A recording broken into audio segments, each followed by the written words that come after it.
In today's video, I'm going to teach you how to create a new project in Figma.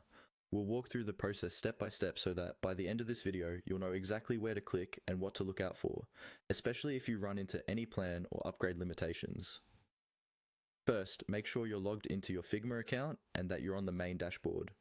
From here, you'll want to navigate to your team space, where your projects are organized. On the left side of the screen, you should see sections like Recent, Drafts, and your team name. Look for the area that shows your team's files and projects. Within that view, find and click on the option labeled All Projects. This area is essentially your project library. It shows every project that belongs to your team, whether it's a design system, a client project, or internal work. Opening all projects gives you a clear, organized view and is the best place to create something new. Once you're inside the All Projects section, look toward the top of the page for a button or link that says Plus Project or simply New Project.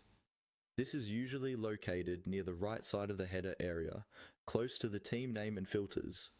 Go ahead and click on Plus Project. This is the action that normally starts the process of creating a fresh project workspace in Figma.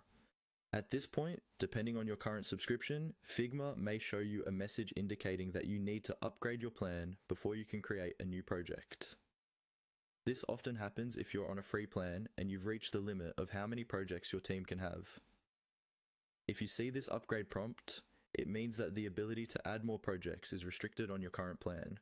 You can either remove or archive old projects you no longer need, or consider upgrading to a paid plan if you require more active projects. Upgrading typically unlocks additional features like more projects, advanced permissions, and better collaboration options for teams. If you decide to upgrade, follow the on-screen instructions from Figma to choose the plan that fits your needs, then return to the All Projects page